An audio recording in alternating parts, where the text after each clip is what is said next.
तो देखो, आज हमारा फर्स्ट डे है एंसिबल का। एंसिबल एग्जैक्टली क्या है उसको हम समझने वाले, उसका हिस्ट्री हम डिस्कस करने वाले, और एंसिबल का सेटअप कैसे क्रिएट करना है। एंसिबल का सेटअप कैसे क्रिएट करना है उसी को आज के सेशन में हम कवर करने वाले। यूनिट नंबर 1 है एंसिबल क्या है और उसका सेटअप कैसे क्रिएट करना है। ठीक है, देखो, एंसिबल ये कॉन्फ़िगरेशन टूल है। कॉन्फ़िगरेशन मतलब कोई सर्वर आप क्रिएट करते हो, ठीक है। एक हार्डवेयर है और उस हार्डवेयर के ऊपर आपने एक ऑपरेटिंग सिस्टम को इंस्टॉल किया। हो सकता है आपने RHEL 9 इंस्टॉल किया होगा, या फिर हो सकता है आपने RHEL वर्जन 10 को इंस्टॉल किया होगा, ठीक है। जो फिजिकल मशीन होता है उस फिजिकल मशीन को बेयर मेटल मशीन बोला जाता है। मतलब जैसे आपका लैपटॉप है, ये बेयर मेटल है, आपका मोबाइल ये एक बेयर मेटल है, मतलब फिजिकल डिवाइस है। कुछ वर्चुअल होते हैं जिसको हम VM बोलते हैं, वर्चुअल मशीन्स। आपने फर्स्ट सेकेंड बुक का जब ये ट्रेनिंग लिया तो आपने अपने लैपटॉप पे एक VMware नाम का सॉफ्टवेयर इंस्टॉल किया होगा, और उसके ऊपर आपने एक लिनक्स इंस्टॉल किया जिसको हम वर्चुअल मशीन इस तरह से बोलते हैं। वर्चुअल मशीन जो कि एक गेस्ट ऑपरेटिंग सिस्टम है, वो डायरेक्ट किसी हार्डवेयर पे ऊपर इंस्टॉल नहीं होता है। वो इंस्टॉल होता है एक सॉफ्टवेयर के ऊपर, और वो सॉफ्टवेयर कहाँ पे होता है? OS के ऊपर। OS कहाँ पे होता है? आपके बेयर मेटल मशीन के ऊपर, मतलब फिजिकल मशीन के ऊपर, ठीक है। तो किसी OS को आपने इंस्टॉल कर लिया, जैसे लिनक्स आपने इंस्टॉल कर लिया, फिर वो वर्चुअलाइजेशन के अंदर इंस्टॉल किया होगा, मतलब VMware के अंदर इंस्टॉल किया होगा, या फिर आपने डायरेक्ट अपने हार्डवेयर के ऊपर इंस्टॉल किया होगा। तो लिनक्स को आपने इंस्टॉल किया तो वो लिनक्स सर्वर ऑपरेटिंग सिस्टम है, इस तरह से हम बोलते हैं, तो वो सर्वर नहीं बन जाता है। मतलब OS इंस्टॉल किया और वो बन गया सर्वर, ऐसा नहीं होता है। उसको कॉन्फ़िगर करना होता है, उसके ऊपर कोई सर्विसेज इंस्टॉल करने होते हैं, तब जाके वो सर्वर बनता है। जब तक वहां पे आप कोई सर्विस इंस्टॉल नहीं करते तब तक वो आपका सर्वर नहीं बनेगा। वो नॉर्मल एक डेस्कटॉप मशीन जैसा ही होगा, जिसके अंदर ऑपरेटिंग सिस्टम से बस और कुछ एप्लीकेशंस आप चला रहे हो। आपको वहां पे सर्वर्स कॉन्फ़िगर करने होते हैं, तब जाके वो सर्वर बनता है। तो ये कॉन्फ़िगरेशन आप दो तरीके से कर सकते हो। एक तो आप मैन्युअली कर सकते हो, मतलब खुद कॉन्फ़िगर कर सकते हो, ठीक है। दूसरा, आप ऑटोमेट कर सकते हो उस टास्क को, मतलब छोटा सा कोड लिख दो और उस कोड को एग्जीक्यूट कर लो, वो सर्वर बन जाएगा। मतलब उन सर्वर्स को कॉन्फ़िगर करने के लिए एक टूल बनाया गया था। पहले तो हम मैन्युअली ही कॉन्फ़िगर करते थे। एक मशीन है तो ठीक है, हम कर लेंगे कॉन्फ़िगर, या फिर मिनिमल मशीन से तो ठीक है, हम कॉन्फ़िगर कर लेंगे। बट जहाँ पे डेटा सेंटर्स के अंदर या किसी इस कंपनी के अंदर खुद का सेटअप है, वहाँ पे हजारों मशीन्स है जिसको आपको सेम कॉन्फ़िगरेशन करना है, या फिर लाखों सर्वर्स है जिसको आपको डेटा सेंटर्स के अंदर कॉन्फ़िगर करना है, तो ये बड़ा मुश्किल हो जाएगा। ये काम कर सकते हैं बट बहुत सारे दिन लग जाएंगे उसको टास्क को कॉन्फ़िगर करने के लिए या उस सेटअप को बनाने के लिए, ठीक है। तो 2012 में एक ऐसा एक टूल इंट्रोड्यूस किया गया जिस टूल को बोला जाता है एंसिबल।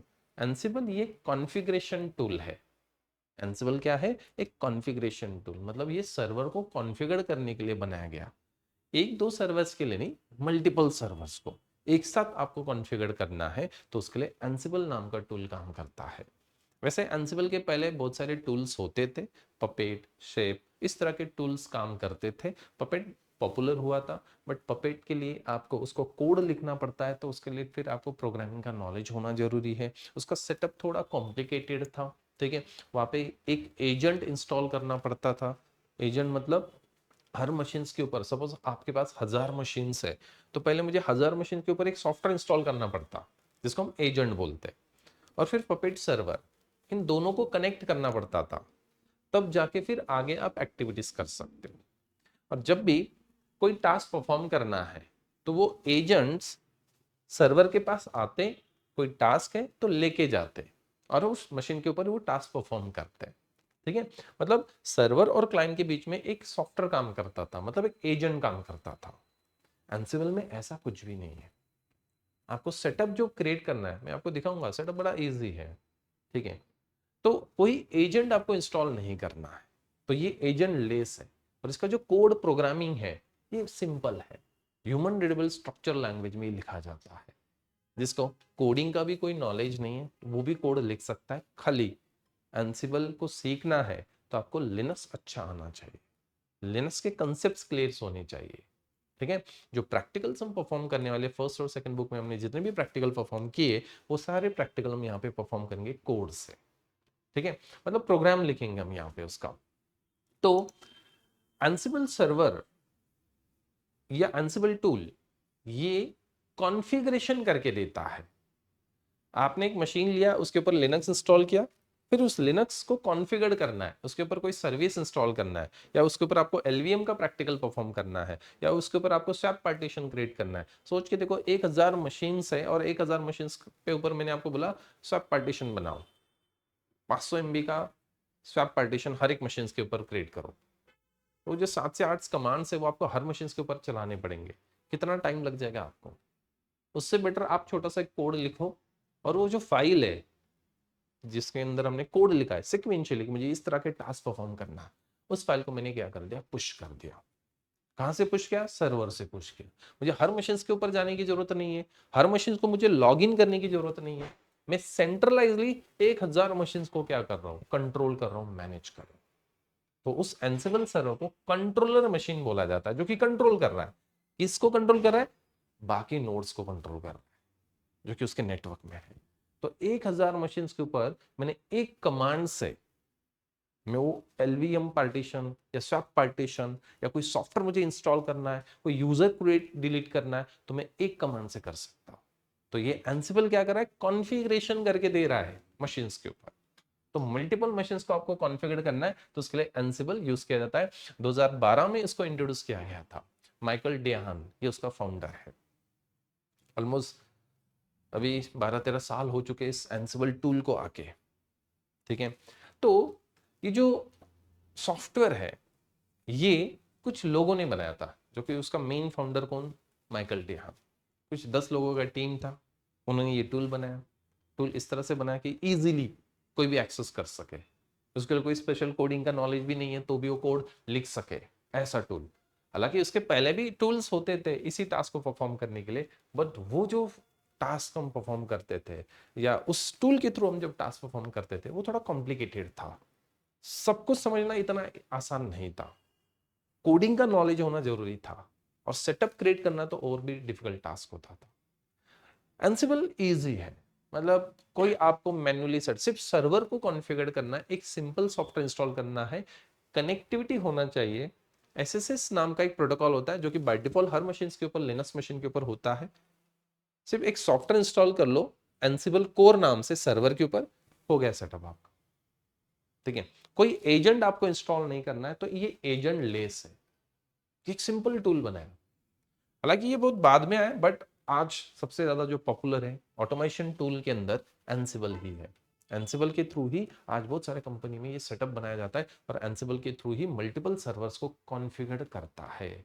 तो मल्टीपल सर्वर आपको खाली एक कमांड से कॉन्फ़िगर करना है तो उसके लिए एंसिबल यूज किया जाता है।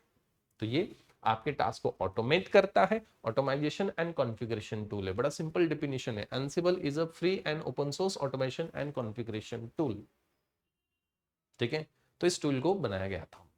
देन एंसिबल सेकंड डेफिनेशन यहाँ पे मैंने मेंशन किया, एंसिबल एक टूल है जो कि ऑटोमेट करता है अपने आईटी के टास्क को। ठीक है, एंड जैसे कि सर्वर मैनेज करना है, कोई सॉफ्टवेयर आपको डिप्लॉय करना है, कोई एप्लीकेशन आपको डिप्लॉय करना है रिमोट मशीन के ऊपर। मुझे 1000 मशीन को लॉग इन करने की जरूरत नहीं है, मुझे 1000 मशीन के ऊपर जाने की जरूरत नहीं है, मैं यही से उसको कॉन्फ़िगर कर रहा हूं, वो है एंसिबल टूल। ठीक है, तो इस तरह का ये टूल बनाया था। तो माइकल डेहान ने ये जो टूल बनाया था 2012 में। ठीक है, तो हर सॉफ्टवेयर को आपको जीपीएल लाइसेंस लेना पड़ता है, जनरल पब्लिक लाइसेंस। आपने देखा लिनक्स जीपीएल लाइसेंस अप्रूव्ड है। ठीक है, तो एक ऑर्गेनाइजेशन है जो कि आपके कोड्स को वेरीफाई करती है, टेस्ट करते हैं, उसके हिसाब से फिर आपको लाइसेंस इशू करती है। तो फिर इन्होंने जीपीएल से लाइसेंस अप्रूवल ले लिया। ठीक है, जैसे इंडिया में आईएसआई मार्क वाला प्रोडक्ट होता है तो अच्छा प्रोडक्ट है ऐसा हम समझते हैं, मतलब वो प्रोडक्ट अच्छा है। ठीक है, तो हम उसके ऊपर ट्रस्ट करते हैं, ना कि उस प्रोडक्ट के ऊपर ट्रस्ट नहीं कर रहे हैं, हम उसको हॉलमार्क के ऊपर ट्रस्ट करें जो कि लिखा है आईएसआई मार्क, बस वैसा ही है। जीपीएल से आपको अप्रूवल मिला है, मतलब कोई भी कंपनी आपके ऊपर ट्रस्ट कर रही है, आपके सॉफ्टवेयर के ऊपर ट्रस्ट कर रही है। ठीक है, तो इस तरह से ये जीपीएल से आपको लाइसेंस लेने पड़ते हैं जब आप कोई एप्लीकेशन अलग सा बनाते हो तो, ठीक है। तो उन्होंने ये ले लिया, बट प्रॉब्लम क्या है, सॉफ्टवेयर बना के बेचना ये तो आसान बात है, ठीक है, जीपीएल का अप्रूवल है तो कोई भी ले लेगा, बट मेन टास्क जो होता है वो सपोर्ट का होता है। आपने कोई सॉफ्टवेयर तो बना लिया, ठीक है, बेच भी दिया, बट बेचने के बाद नेक्स्ट टास्क क्या होगा, सपोर्ट का। सपोर्ट मतलब सपोज उस सॉफ्टवेयर को कोई इश्यू आता है तो उसका सॉल्यूशन कौन देगा, ठीक है। जब आप ने उस सॉफ्टवेयर को बेचा उस क्लाइंट को, उस कंपनी को, जब भी उसको कोई प्रॉब्लम्स आएंगे उसका सपोर्ट इंपॉर्टेंट होता है, बट इनके पास तो इतना बड़ा टीम नहीं था जो कि सपोर्ट दे। बहुत सारे कंपनीज के साथ उन्होंने टाइप करने की कोशिश की, बट बहुत सारे कंपनी ने उनको मना कर दिया। फिर फाइनली रेड हैट के पास हो गए, रेड हैट ने बताया ठीक है कोई प्रॉब्लम नहीं, हम आपको सपोर्ट देंगे, मेरे पास टीम है जो कि रेड हैट की टीम पूरी। और फिर रेड हैट एंसिबल इस तरह से नाम आया, तो इसीलिए एंसिबल को हम रेड हैट एंसिबल ऐसे बोलते हैं, मतलब कंपनी का नाम भी बीच में आ गया, तो इन दोनों का टाइप हुआ है, तब से ये एंसिबल के कोर्स को इंट्रोड्यूस किया गया। अभी रेड हैट के पास भी तो इंजीनियर्स है, बट उनको भी तो एंसिबल आना चाहिए, तो फिर इन्होंने ये कोर्स डिजाइन किया था, एंसिबल RH294, ठीक है। शुरुआत में ये एंसिबल एडवांस में आता था, शुरुआत में ये एंसिबल एडवांस में आता था, एडवांस ट्रेनिंग में आता था, ठीक है। आपको अभी थर्ड बुक उन्होंने एंसिबल फिक्स कर दिया, नहीं अभी आपको पढ़ना है तो एंसिबल पढ़ना है, थर्ड बुक। पहले सर्वर्स होते थे, सर्वर कॉन्फ़िगरेशंस, ठीक है, अभी उन्होंने क्या कर दिया, सर्वर कॉन्फ़िगरेशन को एडवांस में डाल दिया गया, और अभी आपको इस RSC के अंदर एंसिबल इंट्रोड्यूस कर दिया प्रमोशन के लिए, उसको प्रमोट करना है एंसिबल, बिकॉज कंपनी का डिमांड है मुझे एंसिबल्स इंजीनियर चाहिए, बिकॉज स्मार्ट काम करने वाले एम्प्लॉय चाहिए मुझे, ना कि वो हार्ड वर्क वाले जो एक टास्क आप 2-2 घंटे से वो ये टास्क परफॉर्म कर रहे हैं, ये तो 2 मिनट में कर देगा। इसीलिए एंसिबल का डिमांड है, आज नहीं तो कल और ज्यादा डिमांड होगा, बिकॉज हर कंपनी इसको, इस टेक्नोलॉजी को यूज करेगी, ठीक है। बिकॉज हर कंपनी अभी ऑटोमेशन के ऊपर जा रही है, और टास्क को मैन्युअली कॉन्फ़िगर करना अभी ये पुरानी मेथड हो गई है, ऑटोमेट कर दो टास्क को, खुद ही कॉन्फ़िगर करना की जरूरत नहीं है, आप एक बार कोड लिख दो और वो कोड बाद में आप रीयूज कर सकते हो। ऐसे नहीं एक कोड लिख दिया यूजर क्रिएट करने के लिए, सपोज आपने एक कोड लिख दिया, बस यूजर का नेम बदलना है उस प्रोग्राम के अंदर, उसी कोड को रन करना है, बार बार आपको 3-4 लाइन लिखने की जरूरत नहीं, खाली उस कोड के अंदर वैल्यूज रिप्लेस कर देना है। आपको पार्टीशन क्रिएट करने के लिए आपने कोड लिख दिया, तो सेकंड पार्टीशन बनाना है उसके लिए दूसरा कोड नहीं लिखना है, उसी एग्जिस्टिंग कोड में बस साइज बदल दो, नाम बदल दो, हो गया आपको, ठीक है। मतलब उस कोड को आप क्या कर सकते हो, रीयूज कर सकते हो, तो इस तरह आसान कर दिया है, ठीक है। तो मल्टीपल सर्वर्स को आपको कॉन्फ़िगर करना है। एग्जांपल के लिए लेट्स से आपके पास कुछ हंड्रेड्स ऑफ मशीन है, और हंड्रेड्स ऑफ मशीन के या 1000 मशीन है आपके पास, और 1000 मशीन के ऊपर आपको कोई सॉफ्टवेयर डिप्लॉय करना है, कोई सॉफ्टवेयर इंस्टॉल करना है, या कोई सॉफ्टवेयर अपडेट करना है, कोई सॉफ्टवेयर आपको रिमूव करना है, ठीक है, एक ही कमांड से, तो एंसिबल काम करता है उसके लिए। कोई सॉफ्टवेयर आपको अपडेट भी करना है, सपोज मुझे कर्नल पैचिंग करना है, कर्नल पैचिंग, पैचिंग का मतलब अपडेट करना, ठीक है, software patching, kernel patching, OS patching, मतलब ओएस को अपडेट करना, 9.2 है तो 9.3 कर देना है, मतलब उसको हम पैचिंग बोलते हैं, पहले हम अपडेट वर्ड यूज करते थे, अभी नया वर्ड पैचिंग बोला जाता है। तो पैचिंग मतलब अपडेट करना। तो कोई सॉफ्टवेयर आपको, एक सिंगल सॉफ्टवेयर है जो कि आपको हर मशीन के ऊपर अपडेट करना है, 1000 मशीन के ऊपर आपको ये अपडेट करना है। अब हर मशीन के ऊपर जाओगे और RPM, UVH और सॉफ्टवेयर का नेम, या फिर यम या DNF अपडेट और सॉफ्टवेयर का नेम, ये कमांड चलाओगे, 1000 कमांड चलाने पड़ेंगे आप, मैं यहाँ पे सिंगल कमांड से कर सकता हूँ, ठीक है, मैं यहाँ पे सिंगल कमांड से परफॉर्म कर सकता हूँ मल्टीपल मशीन के ऊपर। ये है एंसिबल। तो एंसिबल क्या करता है, सर्वर्स को कॉन्फ़िगर करता है, सर्वर को मैनेज करता है, कोई सॉफ्टवेयर वगैरह आपको डिप्लॉय करना है, कोई सॉफ्टवेयर वगैरह आपको डिप्लॉय करना है, मैनेज करना है, तो उसके लिए एंसिबल पिक्चर में आता है। तो यहाँ पे दो टाइप्स के सर्वर्स होते हैं एंसिबल के अंदर, दो टाइप्स के सर्वर्स हैं। एक सर्वर होता है जिसको बोला जाता है कंट्रोलर मशीन, जो कि कंट्रोल कर रहा है, हालांकि यही हमारा एंसिबल सर्वर है, ठीक है। एंसिबल सर्वर मतलब कंट्रोलर मशीन, कंट्रोलर सर्वर जो कि कंट्रोल कर रहा है बाकी नोड्स को, बाकी सर्वर्स को, और जिसको कंट्रोल करता है, जिसको मैनेज करता है, उसको क्या बुलाता है, मैनेज मशीन्स। कंट्रोलर मशीन मतलब एंसिबल सर्वर, और जिसको ये मैनेज कर रहा है वो क्या है, मैनेज मशीन या मैनेज नोड, आप इस तरह से बोल सकते हो। कंट्रोलर नोड ये भी वर्ड यूज कर सकते हो, मतलब एंसिबल सर्वर। और मैनेज नोड मतलब जिसको मैनेज करने वाले हैं वो। देन आरएचएल 9 और आरएचएल 10 के अंदर, ठीक है, तो एंसिबल कोर नाम का सॉफ्टवेयर है जो कि डिफॉल्ट है, मतलब इंस्टॉल तो नहीं है, इंस्टॉल करना पड़ता है, बस आपको खाली ये सॉफ्टवेयर आपको इंस्टॉल करना है। पहले शुरुआत में सिर्फ एंसिबल नाम से टूल या सॉफ्टवेयर होता था, ठीक है। तो अभी इसका जो सॉफ्टवेयर है वो एंसिबल कोर नाम से है, जो कि आपको डिफॉल्ट रिपोजिटरी के अंदर मिल जाएगा। पहले आपको डिफॉल्ट नहीं मिलता था, आपको रजिस्टर करना पड़ता था ओएस, तब जाके ही रेड हैट के रिपोजिटरी से वो सर्वर से इंस्टॉल होता था, ठीक है। बट अभी ये डिफॉल्ट है, इसके लिए आपको कोई रजिस्ट्रेशन करने की जरूरत नहीं सर्वर को, ठीक है। वाई यूज एंसिबल, एंसिबल को क्यों यूज करना है, तो बड़े पॉइंट्स है, मैंने कुछ पॉइंट्स यहाँ पे मेंशन किए हैं। सबसे पहले ऑटोमेट रिपीटिव टास्क। जो भी टास्क आपका रिपीटिव टास्क है, हर रोज आपको वो टास्क परफॉर्म करना पड़ता है या मैन्युअली वो टास्क आप परफॉर्म कर रहे हैं, तो उसको आप ऑटोमेट कर दो, ठीक है, उसको आप ऑटोमेट कर दो। फॉर एग्जांपल के लिए फिर आप बोलिए एग्जांपल बताओ कौन सा।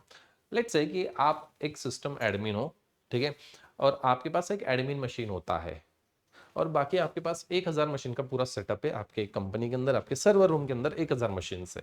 तो आपको हर रोज आने के बाद आपको सबसे पहले सारे मशीन कनेक्टेड है या नहीं, मेन मशीन से, मेन सर्वर से, वो चेक करना है।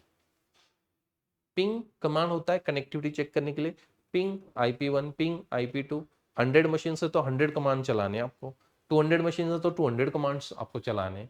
तो हर रोज आपको वो 100 या 200 कमांड्स आपको चलाने होते हैं उन मशीन को पिंग करने के लिए। और उसके बाद फिर आपका रिपोर्ट निकलता है, हाँ ये 2 मशीन फेल है, ये 2 मशीन जो है ये जो 2 मशीन है वो डिसकनेक्टेड है या नेटवर्क से बाहर है। तो फिर उसके बाद फिर आपको ट्रबल शूट करना होता है। तो आपको हर रोज इतने कमांड चलाने हैं, डेली का टास्क है, रिपीटिव टास्क है।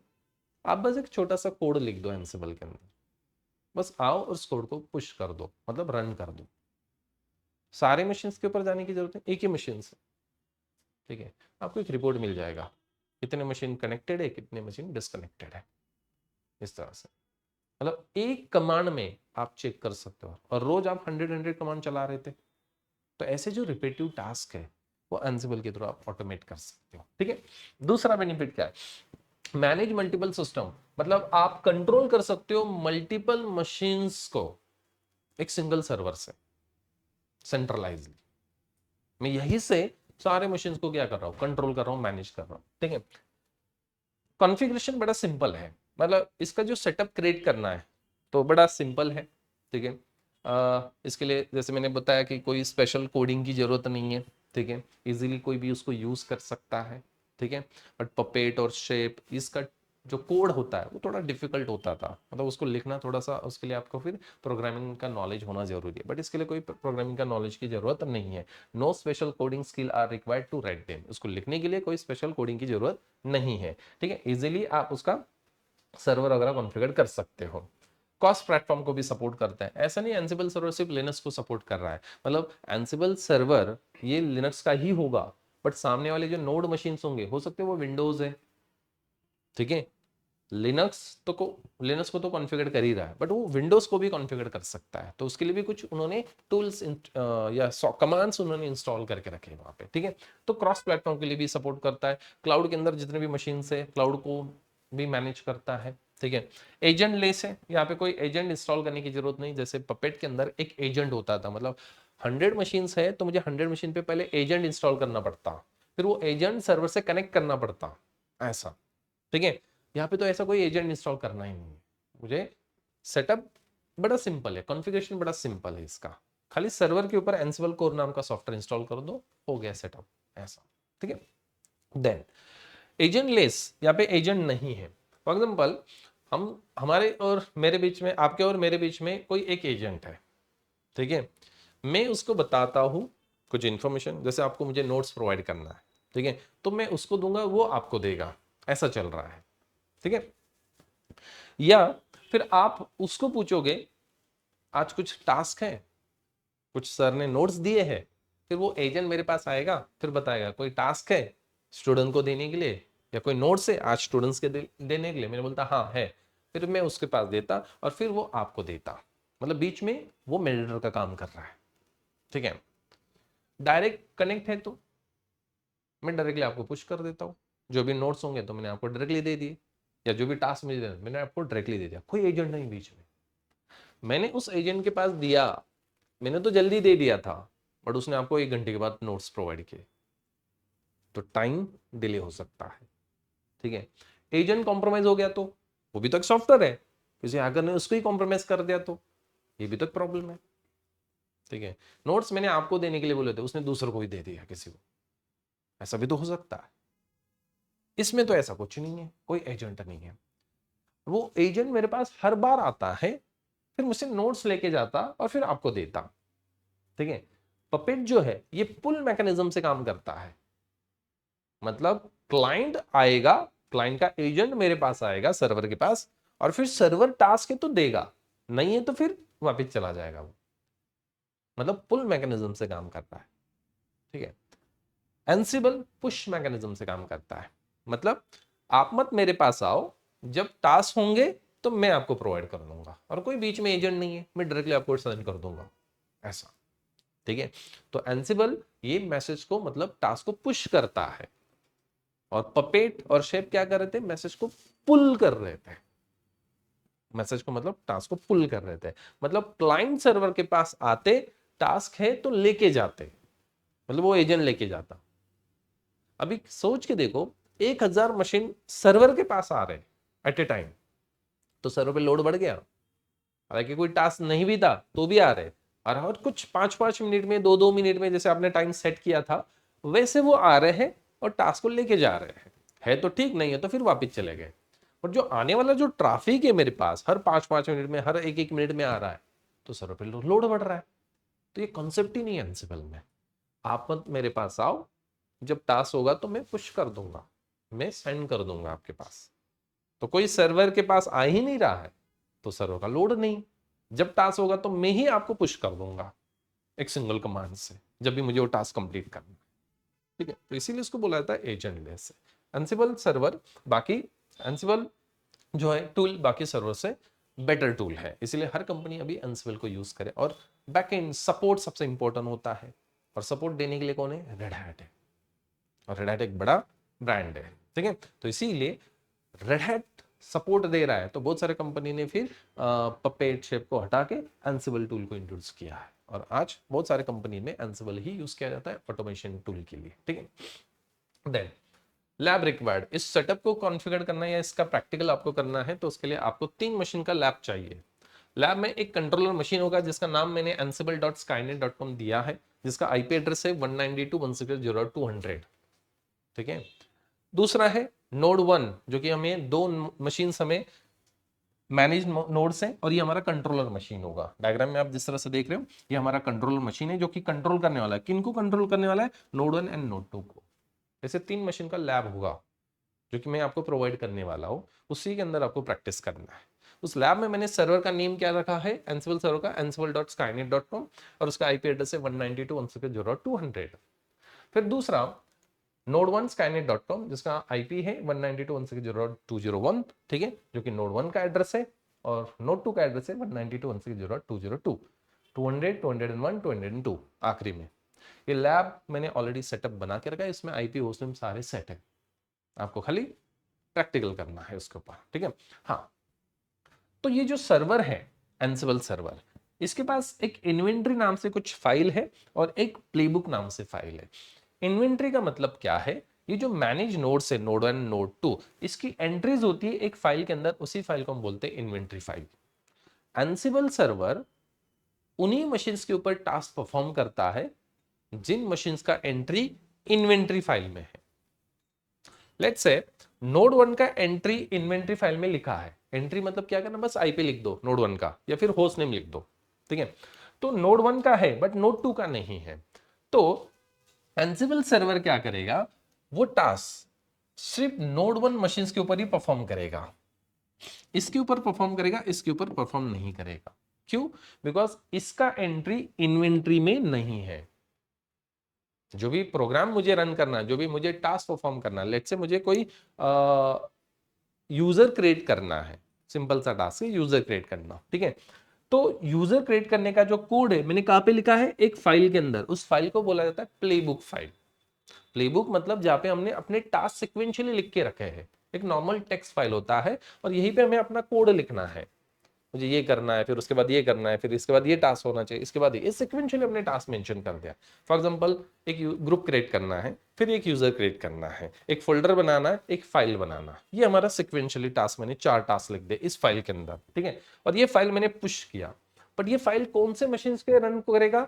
जो इन्वेंट्री के अंदर है ना, उन्हीं मशीन के ऊपर रन करेगा। इन्वेंट्री में एंट्री किसका है? नोड 1 का, मतलब ये टास्क सिर्फ कहां पे होंगे? नोड 1 के ऊपर होंगे। नोड 2 का एंट्री इन्वेंट्री में नहीं है तो उन मशीन्स के ऊपर वो टास्क परफॉर्म नहीं करता। तो इसीलिए आपको इस मशीन के ऊपर भी टास्क परफॉर्म करना है तो इसका एंट्री आपको इन्वेंट्री फाइल के अंदर लिखना होता है। तो इन्वेंट्री फाइल होस्ट का कलेक्शन होता है। होस्ट मतलब ये हमारे मशीन्स, इसका कलेक्शन होता है। कलेक्शन मतलब यहाँ पे आईपी होस्ट नेम लिखना होता है बस, ठीक है। तो एंसिबल सर्वर उन्हीं मशीन्स के ऊपर टास्क परफॉर्म करेगा जिन मशीन्स के ऊपर जिन मशीन का एंट्री इन्वेंट्री फाइल के अंदर किया गया है। तो इन्वेंट्री फाइल कैसे बनाते हैं उसका सेकेंड यूनिट हम डिस्कस करने वाले कल के सेशन में, ठीक है। उसका एंट्रीज वगैरह कैसे करना है, इन्वेंट्री फाइल कैसे बनाते हैं वो हम कल देखेंगे। तीसरा यूनिट होगा हमारा प्लेबुक के ऊपर। प्लेबुक मतलब कोड कैसे लिखना है, तो सबसे इंपॉर्टेंट तीसरा यूनिट ही होगा, ठीक है। बिकॉज प्रोग्राम कैसे लिखना है वही वहां पे हम सीखने वाले हैं, ठीक है। तो ये लैब सेटअप होगा, लैब आपको प्रोवाइड किया जाएगा और उसी के अंदर आपको प्रैक्टिस करना है, ठीक है। क्या क्या चाहिए? वैसे तो लैब में मैंने RHL 10 को इंस्टॉल करके रखा है, जो RHL वर्जन 10 है उसको। पाइथन का वर्जन आपको 2.7 चाहिए कम से कम, उससे हायर होना चाहिए, ठीक है। फिलहाल तो हम RHL 10 यूज करें, 3 वर्जन चल रहा है पाइथन का, तो उसके लिए कोई दिक्कत नहीं, ये आपके पास है। एंसिबल का सॉफ्टवेयर चाहिए, एंसिबल हाइपन कोर नाम से, जो कि अभी डिफॉल्ट रिपोजिटरी के अंदर है अवेलेबल है। इसके लिए कोई इंटरनेट की जरूरत नहीं है हमें, ठीक है। एंसिबल का पूरा कोर्स हम करेंगे तो विदाउट इंटरनेट करेंगे, ठीक है। एसएसएच सर्विस रिक्वायर्ड है ऑल मशीन्स के ऊपर, बिकॉज आप ये जो सर्वर है, ये सर्वर इन नोड्स के साथ कम्युनिकेट एक प्रोटोकॉल के थ्रू करेगा और वो प्रोटोकॉल का नाम क्या है? एसएसएच। एसएसएच प्रोटोकॉल जिसका पोर्ट नंबर 22 होता है। ये क्वेश्चन आपको 100% होगा इंटरव्यू में। एंसिबल सर्वर या controller machine and manage nodes, इन दोनों के बीच में कम्युनिकेशन कौन से प्रोटोकॉल से होता है? तो आपको बताना है एसएसएच प्रोटोकॉल के थ्रू। मतलब ये फाइल जब हम पुश करेंगे ना तो ये एसएसएच के थ्रू जाएगा, और एसएसएच का पोर्ट नंबर कौन सा होता है? 22। या फिर यही क्वेश्चन उल्टा हो सकता है ऐसा, controller machine and node machine के बीच में कौन सा पोर्ट यूज किया जाता है? तो एसएसएच का पोर्ट नंबर क्या है? 22, ठीक है। तो 22 पोर्ट बताना है और सर्विस पूछा तो एसएसएच बताना है। एसएसएच मतलब रिमोट एक्सेस के लिए ये सर्विस होता है। रिमोट एक्सेस के लिए ये सर्विस होता है, एक मशीन से दूसरे मशीन पे आप रिमोट एक्सेस कर सकते हो, ठीक है, उसके लिए। आपको याद है मैंने एससीपी और आरसिंग कमांड बताया था आपको। एससीपी और आरसिंग जो कि remote file folders copy paste करने के लिए होता है, उसके बैकएंड में भी एसएसएच प्रोटोकॉल ही काम करता है। एसएसएच के थ्रू ही फाइल्स ट्रांसफर होते हैं, ठीक है। मतलब एससीपी आरसिंग बैकएंड में एसएसएच को यूज कर रहे हैं, एंसिबल सर्वर भी बैकएंड में एसएसएच को यूज कर रहा है, बिकॉज ये रिमोट एक्सेस के लिए यूज किया जाता है। नेक्स्ट, जैसे मैंने वो पॉइंट मेंशन किया, एसएसएच और पोर्ट नंबर 22 यूज किया जाएगा। तो सेटअप कैसे क्रिएट करना है? तो ये सेटअप्स के कमांड्स है, ठीक है। तो ये एक पीडीएफ फाइल आपको मिल जाएगा, उसमें सारा नोट्स होगा, डायग्राम, थ्योरी और कमांड्स। तो नोट डाउन करने की जरूरत नहीं है, सारे पीडीएफ्स आपको यूनिट वाइज आपको मिल जाएंगे, ठीक है। तो रेडीमेड नोट्स होंगे, बस आपको वो देख देख के प्रैक्टिस करना है, ठीक है। देन तो सर्वर का सेटअप हमें क्रिएट करना है, तो उसका ये कमांड्स आपको चलाने सर्वर मशीन्स के ऊपर। सर्वर मशीन्स के ऊपर आपको ये सारे कमांड चलाने हैं। सबसे पहला कमांड है सॉफ्टवेयर इंस्टॉल, सबसे पहला कमांड है यम रेपो लिस्ट ऑल, ठीक है। ये रेपोजिटरी का लिस्ट देखने के लिए होता है। यम की जगह आप डीएनएफ कमांड भी यूज कर सकते हो। पुराना कमांड यम था, यम और डीएनएफ, बस अलाइस नेम समझो डीएनएफ है, ठीक है। तो डीएनएफ सॉफ्टवेयर इंस्टॉल करने के लिए होता है, या फिर यम भी सॉफ्टवेयर इंस्टॉल करने के लिए होता है। यम इंस्टॉल एंसिबल हाइपन कोर, ये पहला कमांड आपको चलाना है, जिससे क्या होगा? सॉफ्टवेयर इंस्टॉल होगा। एंसिबल कोर नाम का सॉफ्टवेयर आपको इंस्टॉल कर लेना है, ठीक है। और फिर उसका वर्जन चेक करना है, तो एंसिबल हाइपन हाइपन वर्जन से आप वर्जन चेक कर सकते हो। किसी कमांड का वर्जन चेक करने के लिए हम वर्जन ऑप्शन यूज करते हैं, ठीक है। एक फोल्डर क्रिएट करने वाले और उस फोल्डर के अंदर हम एक ansible.cfg नाम से कॉन्फ़िगरेशन फाइल क्रिएट करने वाले, उसके अंदर हमें कुछ लिखना है ऐसा। ये क्या है? जब मैं प्रैक्टिकल आपको बताऊंगा तब मैं हर एक लाइन को एक्सप्लेन करूंगा। फिर कुछ कलेक्शंस आपको इंस्टॉल कर लेने हैं। क्या है, जब एंसिबल कोर नाम का पैकेज आया तो वो कुछ ही मॉड्यूल्स के साथ आया। फिर आप बोलोगे मॉड्यूल्स मतलब क्या?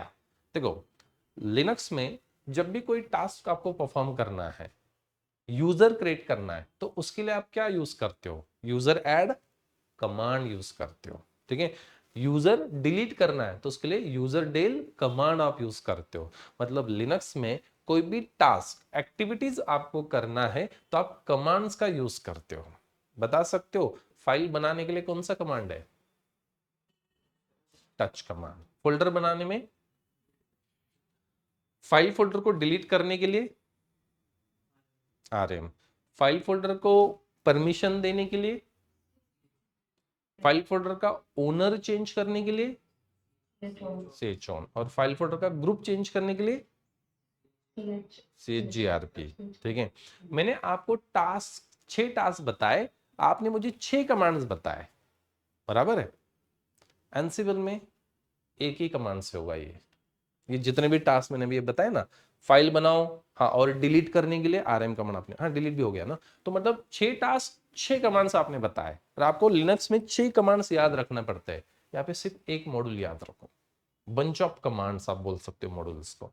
उस मॉड्यूल से आप फाइल, उसी मॉड्यूल से फाइल भी बना सकते हो, फोल्डर भी बना सकते हो, उसको डिलीट भी कर सकते हो, परमिशन भी सेट कर सकते हो, ओनर भी चेंज कर सकते हो, ग्रुप भी चेंज कर सकते हो, खाली एक मॉड्यूल से। मतलब वहां पे हमने 6 कमांड सीखे, यहाँ पे एक मॉड्यूल सीखना है, और उस एक मॉड्यूल से ये सारे टास्क जो मैंने आपको बताया वो आप कर लोगे। दूसरा एग्जांपल, यूजर क्रिएट करना है तो कौन सा कमांड है? User add. Group, sorry, user को डिलीट करना है तो, यूजर के अंदर कोई चेंजेस मॉडिफिकेशन करना है तो यूजर मोड, और यूजर को पासवर्ड सेट करना है तो पास WD, ठीक है। मतलब 4 टास्क और 4 कमांड्स मुझे आपने मुझे बताए। मैं एक ही कमांड से कर दूं तो, कमांड नहीं मॉड्यूल से कर दो तो, एंसिबल में मॉड्यूल्स बोला जाता है, बस इतना ही। तो एक ही मॉड्यूल से ये चारों टास्क कर दो तो 4 अलग अलग कमांड याद रखने की जरूरत नहीं, सिर्फ वो एक मॉड्यूल याद रखना है और उसको कैसे यूज करना है। जैसे यूजर मोड में आपने -L ऑप्शन सीखा होगा लॉगिन नेम चेंज करने के लिए, D ऑप्शन सीखा होगा डायरेक्टरी चेंज करने के लिए, S ऑप्शन सीखा होगा सेल चेंज करने के लिए, C से आप कमेंट सेट कर सकते हो, ठीक है, U से आप UID चेंज कर सकते हो। यूजर मोड में हमने इतने सारे ऑप्शन देखे, तो कमांड के साथ हमने ऑप्शन को भी लर्न किया। उसी तरह से यहाँ पे मॉड्यूल के साथ आपको कुछ पैरामीटर्स लर्न करना है। इस पैरामीटर मतलब इस मॉड्यूल के साथ ये पैरामीटर्स आपको यूज करना है, वैसा है ये, ठीक है। पता है आपको 20 या 25 तक भी मॉड्यूल्स आ गए ना, तो लिनक्स एंसिबल आप 80% सीख गए। सिर्फ 20 कमांड्स मतलब मॉड्यूल्स, ठीक है। और एंसिबल के टोटल कमांड्स पता है कितने हैं? 8 से 10 कमांड्स है बस, पूरे एंसिबल रिगार्डिंग 8 से 10 कमांड, ठीक है, उतने ही कमांड्स। वे 8 से 10 में शुरुआत में जब एंसिबल आया तो सिर्फ 4 कमांड के साथ आया था, फिर 6 कमांड हो गए, फिर 8 कमांड्स हो गए भी, ठीक है। तो बस 8 कमांड सीखने हैं एंसिबल के, और उसके साथ 20 मॉड्यूल, चलो 25 भी छोड़ देते, 20 मॉड्यूल्स है। 20 मॉड्यूल्स आपको आ गए ना, तो कंपनी में जितना भी काम करते हो ना, फिलहाल आप जो भी वर्क कर रहे हो कंपनी में हो तो उतना काम तो उतने ही मॉड्यूल से आप कर सकते हो। वैसे तो हजारों मॉड्यूल्स है, तो उतने याद रखने की जरूरत नहीं है आपको, जितना रिक्वायर्ड है उतने मॉड्यूल्स आप याद रख लो। जितने पूरे सिलेबस में हमने 20-25 मॉड्यूल देखने बस, ठीक है। वैसे तो कमांड तो 10,000 है, कितने पता है हमें? तो सारे कमांड थोड़ी पता है, पर जब कोई टास्क एक्टिविटी करना है तो हम सर्च कर लेते हैं उस कमांड को। हर कमांड 10,000 कमांड कौन याद रखेगा, ठीक है। उतने 20-25 मॉड्यूल आपने याद कर दिए तो आपके सारे एक्टिविटीज हो जाएंगे जितने में आप प्रैक्टिकल करोगे एंसिबल में। हाँ, कोई अदर ऐसा एक्टिविटी आ गया तो फिर उसके लिए आप मॉड्यूल सर्च कर लो, वहां पे है। हर मॉड्यूल का डिस्क्रिप्शन वहां पे लिखा है, इवन हर मॉड्यूल कैसे यूज करना है उसके एग्जांपल भी दिए हैं। आपको पैरामीटर याद नहीं है, जैसे लिनक्स के साथ कमांड के ऑप्शंस याद नहीं है, तो आप हेल्प या मैन कमांड यूज कर लेते हो। यहाँ पे ansible-doc नाम से कमांड होता है, उस मॉड्यूल का पूरा डॉक्यूमेंटेशन आपको बता देता है, वो मॉड्यूल किसके लिए, उसके साथ आने वाले पैरामीटर्स क्या क्या है, ऑप्शंस क्या क्या है, वो आपको बता देता है। इवन बॉटम पे, उसी फाइल के अंदर बॉटम पे आपको एग्जांपल के साथ भी दिया है, तो बस वही से एग्जांपल कॉपी पेस्ट भी कर सकते हो, कोड हो गया आपका लिख के, सिर्फ नाम चेंज कर देना, ठीक है। तो इतना ईजी है। तो एंसिबल का सेटअप मैं अभी आपको बताऊंगा, ये कमांड्स में आपको एग्जीक्यूट करके बताऊंगा, ठीक है। इसके बाद फिर हम नेक्स्ट सेशन में इन्वेंट्री फाइल क्या होता है उसको हम डिस्कस करेंगे। तो आज के सेशन में थ्योरी था और ये प्रैक्टिकल है जो कि मैं अभी परफॉर्म करके बताने वाला हूँ, ठीक है।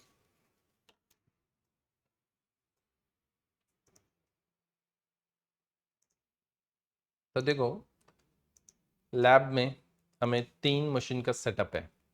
VMware के अंदर हमें ये सेटअप क्रिएट करना है। सेटअप ऑलरेडी मैं आपको प्रोवाइड करने वाला हूँ, जिसमें एक एंसिबल सर्वर है, ठीक है। दूसरा मशीन नोड 1 है, तीसरा मशीन आपका नोड 2 है, ठीक है। तो Ansible server, node 1 and node 2, तीनों मशीन CLI मोड पे है, ग्राफिक नहीं। पहला दूसरा बुक ठीक है, बिगिनर्स थे, ग्राफिक के लिए हमने यूज़ किया। अभी हमें ब्लैक स्क्रीन पे काम करना है। ब्लैक स्क्रीन मतलब जिसको हम बोलते हैं CLI। CLI का मतलब क्या होता है? Command line interface. तो ये कमांड लाइन इंटरफेस है, ठीक है। कंपनी में ऐसे ही मशीन्स होते, पूरे ब्लैक स्क्रीन होते हैं। ये जो आपको कर्सर ब्लिंक कर रहा है इसको हम बोलते हैं लॉगिन स्क्रीन, ठीक है। फॉन्ट इतना ही रहेगा, ठीक है। ये होता है लॉगिन स्क्रीन। यहाँ पे आपको देना होता है यूजर नेम, यूनेम मतलब यूजर नेम। एंटर देने के बाद फिर ये पासवर्ड प्रॉम्प्ट आता है, तो पासवर्ड टाइप करना है आपका। तीनों मशीन का पासवर्ड मैंने सिंपल रखा है, रेड हैट।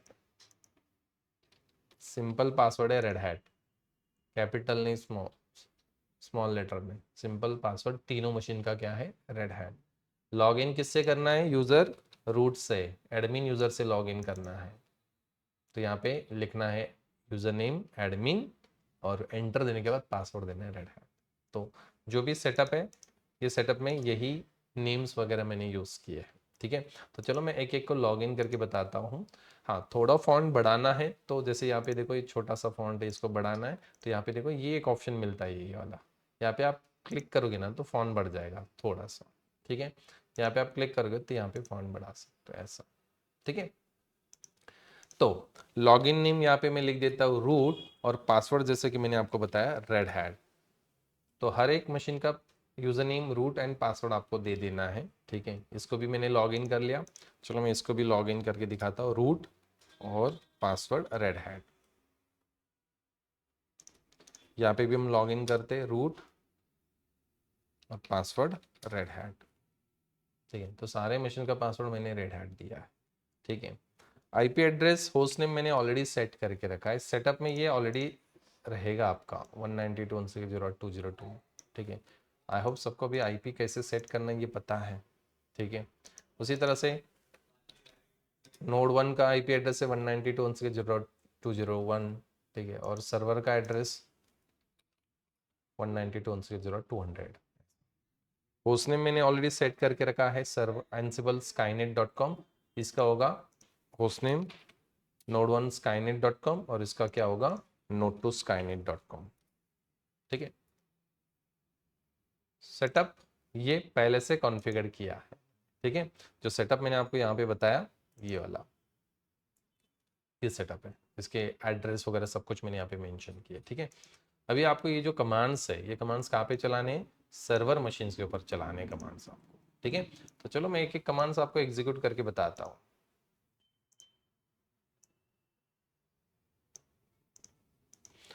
ये कमांड्स आपको कहाँ पे चलाने हैं? सर्वर मशीन्स के ऊपर। तो मेक श्योर कि आप सर्वर से लॉगिन हो क्या नहीं वो चेक कर लो। ये हमारा नोड 1 है और ये हमारा नोड 2 मशीन है, ठीक है।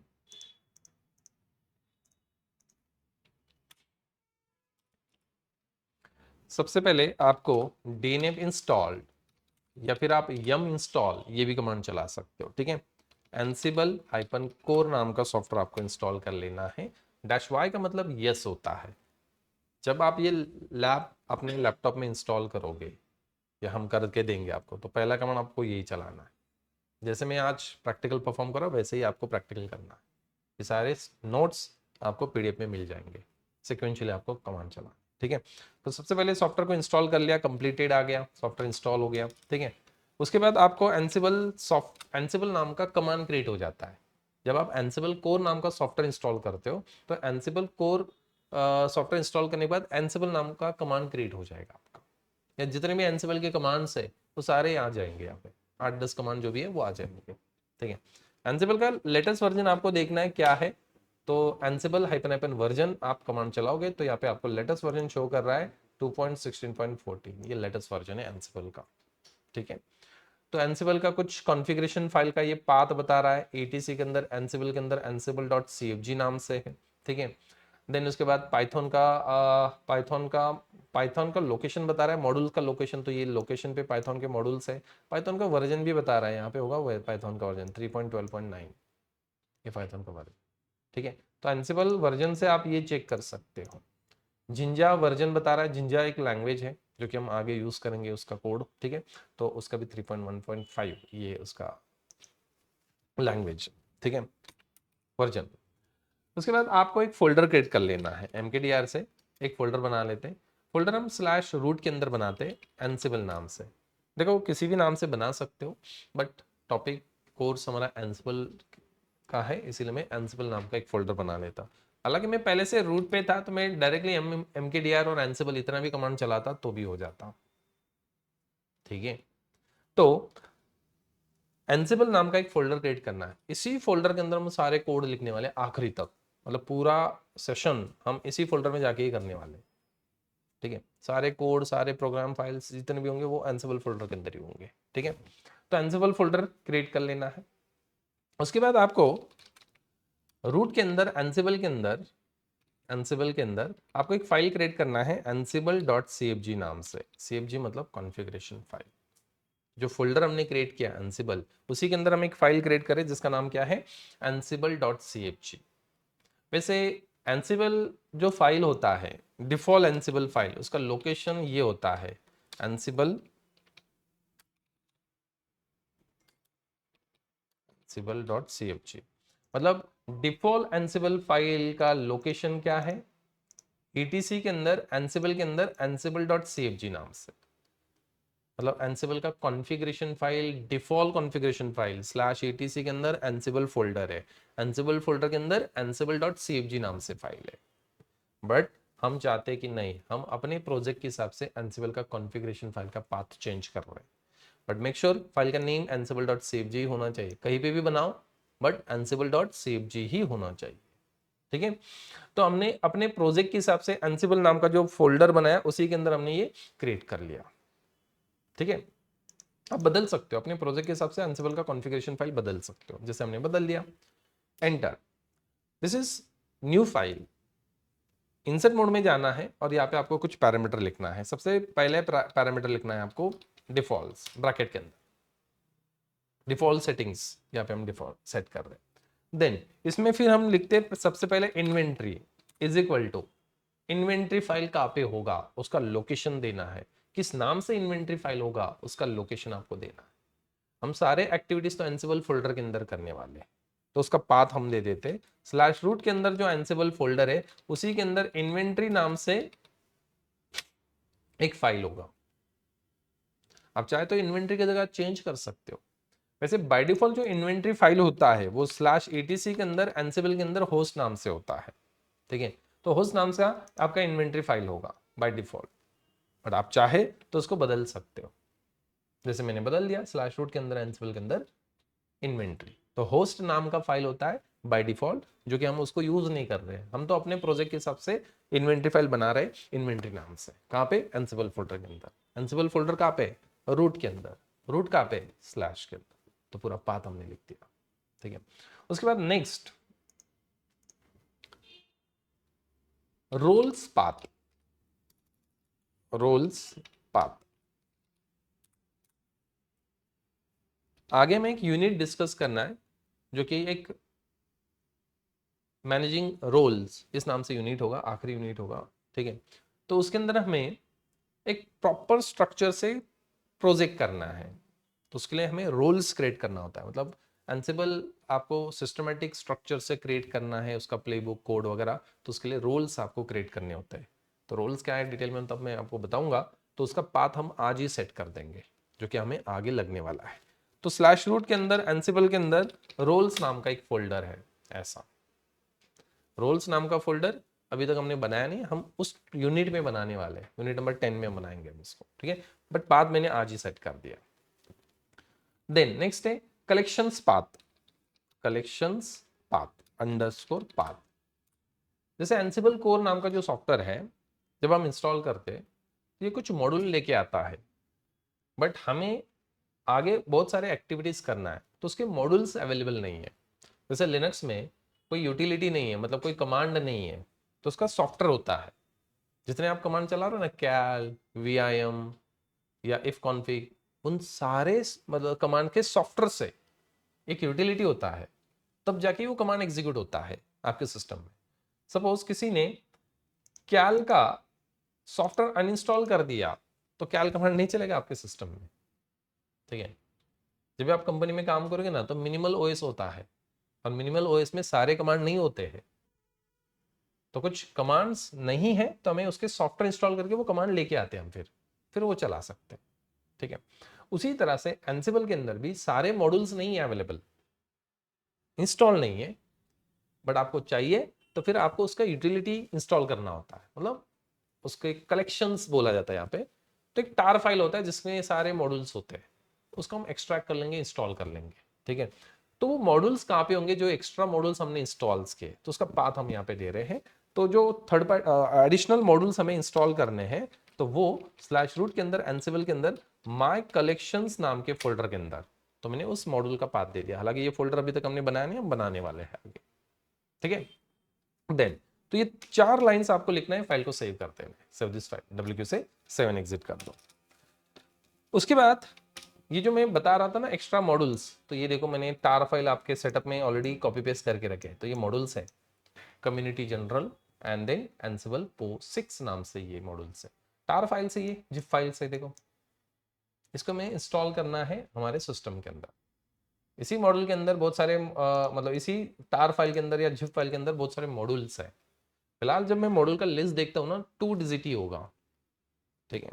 उसके लिए कमांड है एंसिबल, आपको देखना है कि हमारे सिस्टम में कितने नंबर ऑफ मॉड्यूल्स है। तो एंसिबल -doc-l, l मतलब list, pipe wc-l। I hope सबको wc कमांड पता है। तो मैंने 2 कमांड को कंबाइन किया। आप यहाँ पे देख सकते हो 2 डिजिट मॉड्यूल बता रहा है, 71 है, 79 है या 80 है, जितना ही है, बट 2 डिजिट नंबर है। बट जब हम ये मॉड्यूल्स को इंस्टॉल करेंगे ना, ये टार फाइल को एक्सट्रैक्ट करेंगे, तो 3 डिजिट आपको आ जाएंगे वहाँ पे, ठीक है। तो चलो इसको इंस्टॉल करते। तो इंस्टॉल करने के लिए कमांड है एंसिबल गैलेक्सी कलेक्शन। इंस्टॉल करना है तो यहाँ पे लिख देते हैं कलेक्शंस इंस्टॉल। मॉड्यूल कहाँ पे है, एंसिबल -POSIX, टैब दे देना है, ठीक है। तो ये जो सॉफ्टवेयर है उसको हम इंस्टॉल कर रहे हैं कहाँ पे, स्लैश रूट के अंदर, p मतलब पाथ दे देते, स्लैश रूट के अंदर एंसिबल के अंदर माय कलेक्शंस नाम का फोल्डर। ये देखो माय कलेक्शन नाम का फोल्डर बन जाएगा ऑटोमेटिकली, ठीक है। हमने अभी पाथ में मेंशन किया था collections path, slash root ansible, ansible के अंदर माय कलेक्शंस, एस लगाया मैंने वहां पे, ठीक है। एंटर, हमने इसको इंस्टॉल कर लिया। यहाँ पे कुछ एक वार्निंग आएगा स्पेसिफिक पाथ वगैरह, देखो मैं बाहर से कमांड चला रहा हूँ ना, तो दैट्स वाई ये वार्निंग आ रहा है, तो इसको इग्नोर करना है। हाँ, यही कमांड में एंसिबल फोल्डर से चलाता तो फिर ये एरर नहीं आता, वो एरर नहीं है, जस्ट वार्निंग है, ठीक है। तो इसीलिए इसको इग्नोर करना है। नेक्स्ट जो है टार फाइल, उसको भी मैं क्या कर लेता हूँ, इंस्टॉल कर लेता हूँ।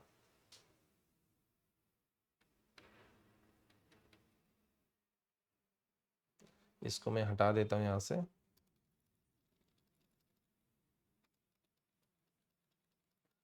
और नेक्स्ट क्या है, कम्युनिटी ना, तो कम्युनिटी टैब दे देना है, एंटर। यहाँ पे भी वार्निंग आया बिकॉज हमने जो पाथ, जिस पाथ से हम ये कमांड चला रहे हैं, ठीक है, रूट से, इसीलिए वो वार्निंग आता है। बट यही कमांड में एंसिबल फोल्डर से चलाता तो फिर वो मैसेज नहीं आता, वो एरर नहीं है, जस्ट वार्निंग है, ठीक है। बिकॉज हमने default configuration file Ansible folder के अंदर मेंशन किया है। आप चेक कर सकते हो, ये देखो माय कलेक्शन नाम का फोल्डर बन गया जो कि हमने यहाँ पे क्रिएट कर लिया, और ansible.conf फाइल यहाँ पे, ठीक है। इसके बाद आपको जो भी एक्टिविटीज करना है ना, वो एंसिबल फोल्डर में जाके ही करना है। आप एंसिबल फोल्डर से बाहर से करोगे तो ऐसे ही वार्निंग एंड ऐसे ही एरर्स आएंगे फिर आपको, बिकॉज हमने पाथ बदल दिया है। हमने डिफॉल्ट एंसिबल फाइल को कॉल नहीं कर रहे, जो कि etc ansible ansible.cfg नाम से, हम तो कॉल कर रहे हैं इस फाइल को, और इस फाइल में हमने पाथ वगैरह सब कुछ मेंशन किया है, ठीक है। जैसे मैं यहाँ पे चेक करता हूँ एंसिबल गैलेक्सी और कलेक्शंस हमने कितने इंस्टॉल्स किए, अभी जो 2 कलेक्शंस हमने इंस्टॉल किया उसका लिस्ट आपको शो कर देगा। ओके, कुछ Galaxy Ansible Galaxy collection list,